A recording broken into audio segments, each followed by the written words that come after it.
Indonesia, I'm very happy to send you a short message. แล้วเราเองก็หวังว่าเราสามารถที่จะ Rekor baru sejarah gila bisa hebohkan Eropa. Begini pernyataan hebat dan jujur Presiden FIFA Gianni Infantino dan pelatih timnas Thailand U22 Tawacai Damrongtong Trakul usai timnas Indonesia U17 asuhan Nova Arianto berhasil kalahkan Perancis U17 di babak 4 besar Piala Dunia U17 2025 dengan skor 1-0 lewat gol Zahabi Goli di menit ke-56 sampai beri hadiah besar ini. Benarkah?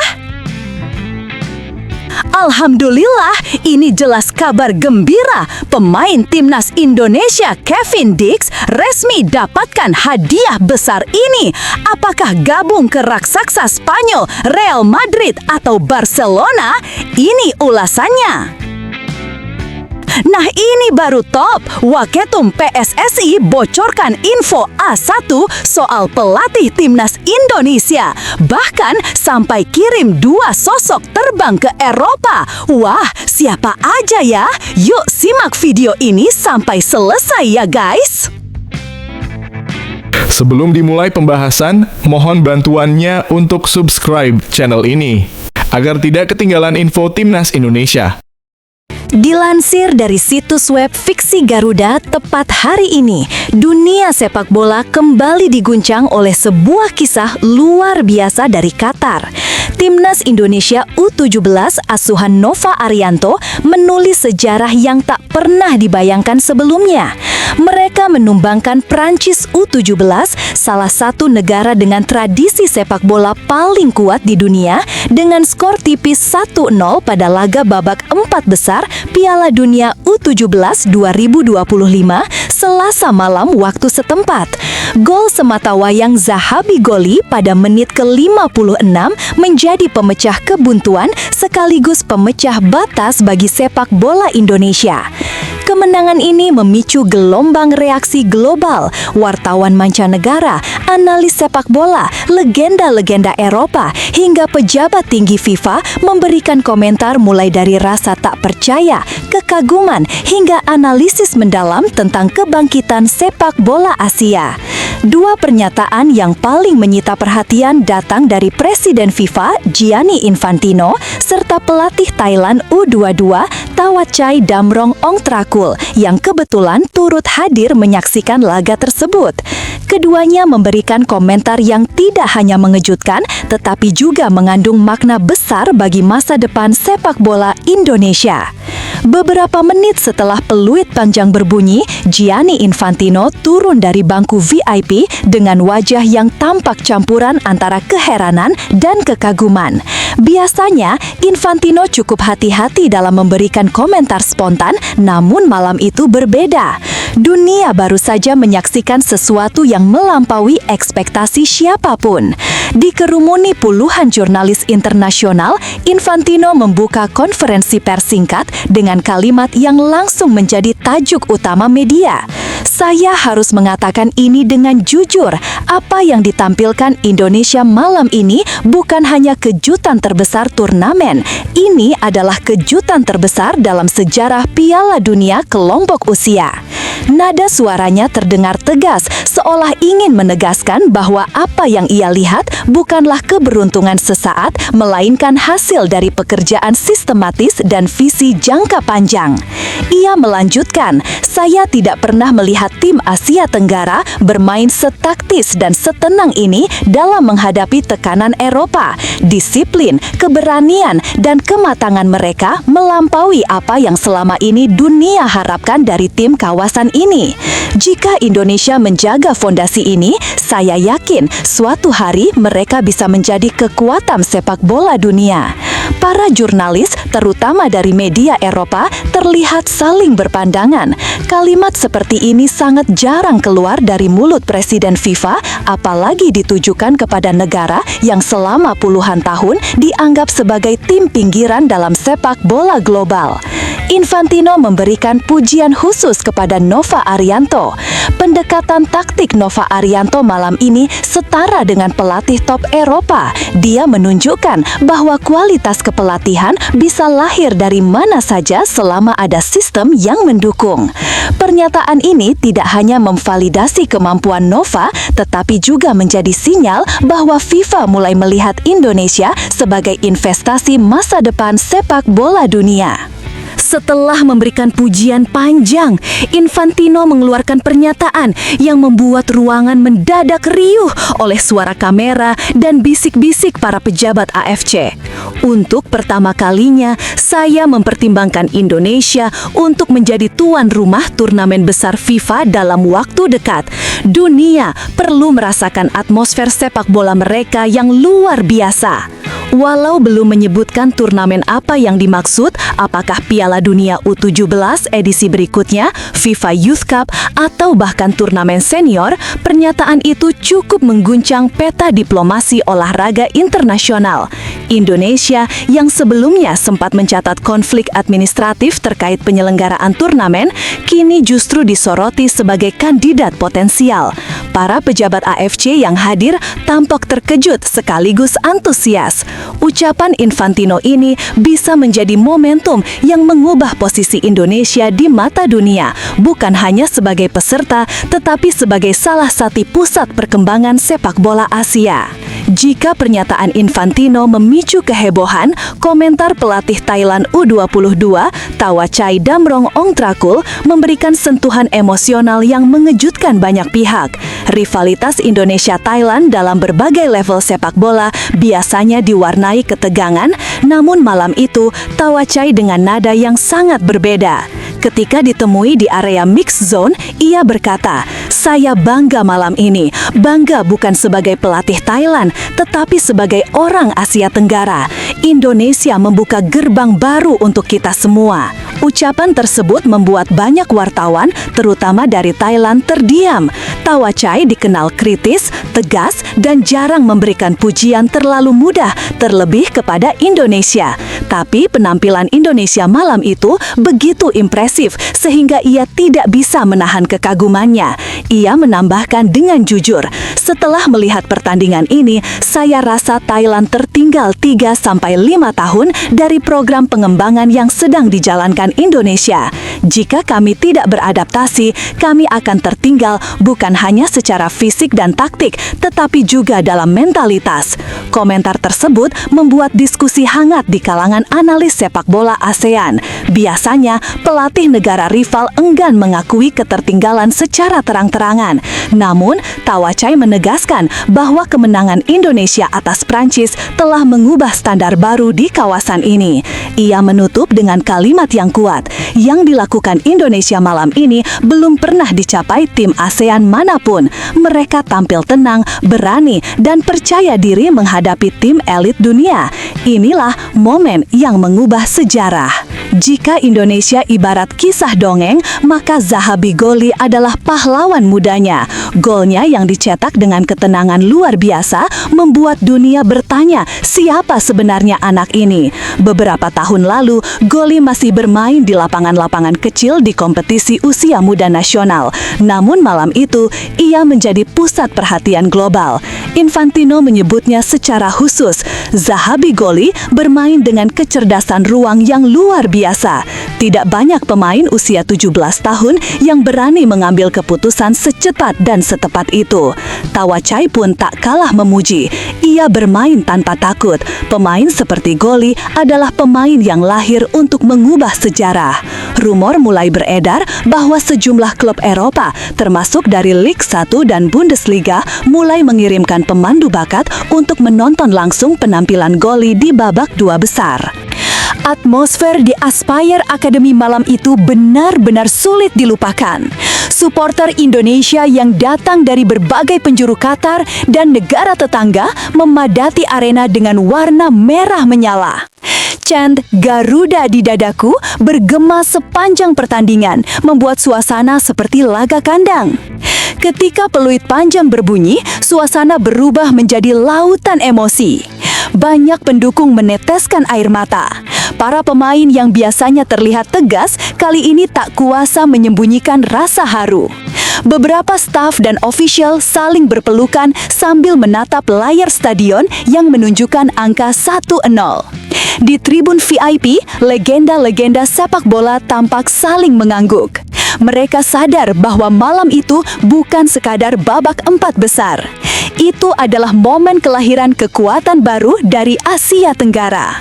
Seorang analis teknik FIFA yaitu Arsene Wenger bahkan berkata, apa yang dilakukan Indonesia malam ini bisa menjadi titik balik seperti ketika Jepang bangkit pada awal 90-an atau Korea Selatan menjelang Piala Dunia 2002, ujar Arsene Wenger yang juga merupakan mantan pelatih Arsenal. Kemenangan 1-0 ini bukan hanya soal tiket babak 2 besar. Ini adalah pernyataan bahwa Indonesia bukan lagi tim pelengkap. Dunia melihat Indonesia sebagai kekuatan baru, sebagai fenomena, sebagai inspirasi bagi negara-negara lain. Pernyataan Infantino dan Tawacai bukan sekadar pujian. Itu adalah pengakuan bahwa Indonesia kini berada di jalur yang benar menuju panggung sepak bola elit. Di Aspire Academy, seorang anak bernama Zaha Bigoli menendang bola yang kemudian mengubah sejarah. Ia menendang bukan hanya ke gawang Prancis, tetapi juga ke jantung persepsi dunia. Dan mulai malam itu, dunia mulai melihat Indonesia dengan cara yang berbeda. Tapi tunggu, benarkah kabar tersebut? Simak hasil penelusuran admin di akhir video ini ya guys. Menteri Pemuda dan Olahraga RI Erick Thohir menegaskan bahwa dirinya tidak pesimistis meski hanya menargetkan medali perak untuk Timnas Indonesia U22 di SEA Games 2025 Thailand. Sikap Erick tersebut bahkan menjadi sorotan media Vietnam De Taho yang menilai pernyataan itu cukup mengejutkan mengingat posisi Indonesia sebagai juara bertahan. Timnas U22 yang kini dipimpin Indra Syafri memang sedang menjalani rangkaian persiapan menuju SEA Games ke-33. Beberapa laga uji coba telah dilakoni, namun hasilnya dianggap belum sepenuhnya memuaskan. Di tengah kondisi tersebut, Kemenpora memasang target minimal 1 medali perak, memunculkan pertanyaan publik karena biasanya target sepak bola Indonesia jauh lebih tinggi. Erick menegaskan target itu bukan cerminan keraguan terhadap kualitas Garuda Muda. Ia mengingatkan bahwa Thailand selaku tuan rumah memiliki keuntungan besar dalam cabang beregu seperti sepak bola, basket, hingga voli. Menurutnya, target perak hanyalah proyeksi realistis, bukan batasan performa. Ia juga memastikan bahwa pemerintah tetap mendukung penuh persiapan tim, termasuk komitmen mengirim atlet terbaik. Erick mencontohkan besarnya dukungan anggaran yang diberikan pada event sebelumnya, menegaskan bahwa fokus utama adalah perencanaan jangka panjang prestasi olahraga Indonesia. Meski target minimal adalah perak, Erick membuka ruang bagi hasil lebih tinggi. Ia menilai cabang olahraga yang berani menargetkan emas justru akan menjadi tolak ukur menuju SEA Games 2027, ASEAN Games, hingga Olimpiade. Dengan pendekatan itu, Erick ingin memastikan publik bahwa penetapan target bukan bentuk pesimisme, melainkan strategi yang terukur. Sementara itu, para pemain dan tim pelatih tetap dipacu untuk kembali membawa pulang hasil terbaik, termasuk peluang merebut emas bila kesempatan terbuka. Ketua Badan Tim Nasional BTN PSSI Sumarji memastikan 4 pemain abroad Ivar Jenner, Dion Marks, Mauro Zylstra, dan Marcelino Ferdinand akan memperkuat Timnas U22 Indonesia di SEA Games 2025. Keempatnya dijadwalkan langsung menyusul ke Thailand. Pelatih Timnas U22 Indra Syafri mengungkap bahwa skuad untuk SEA Games yang digelar 3-8 Desember 2025 sudah berisi 23 pemain dan akan diumumkan resmi dalam 1 hingga 2 hari ke depan. Dari total tersebut, 19 pemain berangkat lebih dulu dari Jakarta pada 28 November, sementara 4 pemain abroad akan bergabung langsung di lokasi. PSSI disebut telah menjalin komunikasi intens dengan klub masing-masing pemain untuk memastikan kehadiran mereka. Sumarji berharap seluruhnya sudah tiba di Thailand pada 30 November atau paling lambat 1 Desember. Meski demikian, ia mengakui masih ada 1 pemain yang status izinnya dari klub belum sepenuhnya final. Terkait target, Sumarji menegaskan bahwa tekad tim tidak berubah. Indonesia berambisi mempertahankan medali emas. Ia menyebut semangat itu datang langsung dari para pemain dan diyakini menjadi motivasi utama dalam menghadapi kompetisi nanti. Tekad kami bulat untuk mempertahankan emas. Pelatih, ofisial, sampai para pemain punya semangat yang sama, tegasnya. Waketum PSSI Zainuddin Amali mengungkap bahwa salah satu kandidat pelatih Timnas Indonesia berasal dari Belanda. Pernyataan itu disampaikannya seusai memantau latihan Timnas U23 di Stadion Madia, Jakarta, Rabu 26/11. Meski demikian, identitas sang calon pelatih masih ditutup rapat. Amali mengatakan PSSI telah menugaskan Ketua BTN Sumarji untuk terbang ke Eropa dalam rangka mencari sosok yang tepat. Ia tak menjelaskan detail teknis pencarian tersebut, namun mengonfirmasi bahwa Belanda termasuk negara yang masuk dalam radar PSSI. Saat ditanya apakah pelatih yang dimaksud merupakan sosok yang kini bekerja di Liverpool, Amali menepis sambil berkelakar agar wartawan tidak menebak-nebak terlalu jauh. Di tengah rumor tersebut, salah satu nama yang banyak disebut adalah Giovanni van Bronckhorst. Pria keturunan Maluku yang kini menjadi asisten pelatih Liverpool itu dinilai berpeluang menerima tawaran Indonesia meski masih terikat kontrak. Selain Van Bronckhorst, beredar pula 4 kandidat lain yang disebut masuk daftar PSSI: Jesus Casas, Timur Kapade, dan Heimir Hallgrimsson. PSSI hingga kini masih melakukan penjajakan guna menemukan pelatih yang dianggap paling cocok untuk menangani skuad Garuda. Kevin Dix kembali menunjukkan kelasnya di Bundesliga. Bek Timnas Indonesia itu terpilih masuk dalam 11 pemain terbaik Bundesliga 2025-2026 pekan ini, versi Bully News, usai tampil solid bersama Borussia Mönchengladbach. Penampilan impresif Dix terlihat saat Gladbach menaklukkan Heidenheim 3-0 di Void Arena, Sabtu 22 November 2025.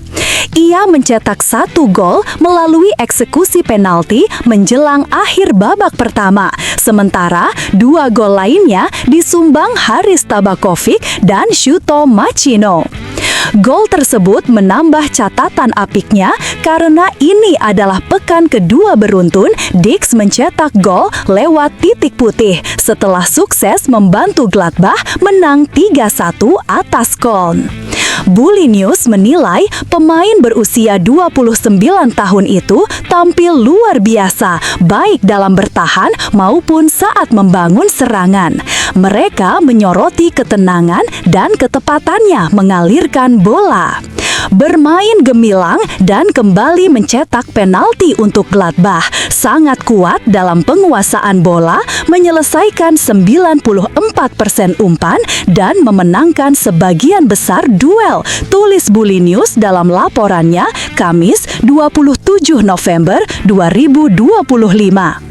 Nama Dix masuk dalam tim terbaik pekan ini bersama Denny Da Costa, Mainz, dan Dayot Upamecano, Bayern Munich. Gladbach akan menghadapi tantangan besar pada laga berikutnya. Mereka dijadwalkan menjamu RB Leipzig, penghuni posisi kedua klasemen sementara Bundesliga, di Borussia Park, Sabtu 29 November 2025. Pelatih Timnas Indonesia U22, Indra Syafri, memastikan timnya tetap menargetkan medali emas di SEA Games 2025 Thailand meski tim evaluasi resmi hanya memasang target medali perak untuk cabang sepak bola putra.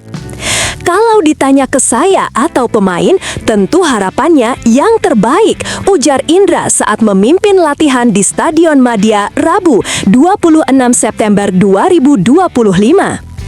Indonesia datang ke SEA Games dengan status juara bertahan berkat kesuksesan meraih emas di Kamboja tahun 2023. Namun untuk edisi 2025, tim review kontingen Indonesia mematok target lebih realistis, yakni perak, berdasarkan kajian potensi medali dari seluruh cabang olahraga.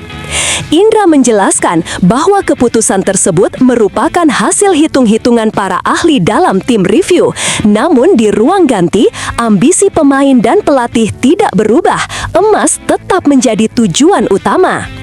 Indra juga mendesak PSSI untuk segera merilis daftar resmi 23 pemain yang akan dibawa ke Thailand.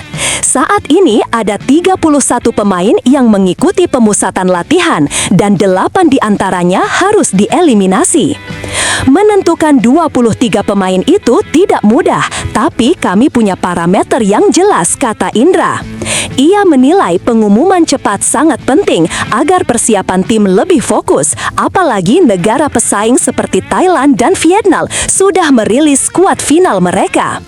Dalam latihan terbaru, sejumlah pemain yang berkarir di luar negeri seperti Ivar Jenner dan Marcelino Ferdinand masih belum bergabung. 2 pemain Persib Bandung, Kakang Rudianto dan Robi Darwis juga belum hadir karena masih memperkuat klub. Indra memastikan PSSI terus berkomunikasi intens dengan klub pemain-pemain tersebut. Ia optimistis mereka akan segera bergabung sesuai jadwal dan tidak mengganggu persiapan tim. Setelah ditelusuri oleh admin, berita pertama tadi hanya karangan ya guys. Tujuannya untuk edukasi penonton karena mulai marak berita karangan yang menyebar di YouTube. Penulis juga sudah memperingatkan agar hati-hati sebelum menyebarkan video ke teman baikmu.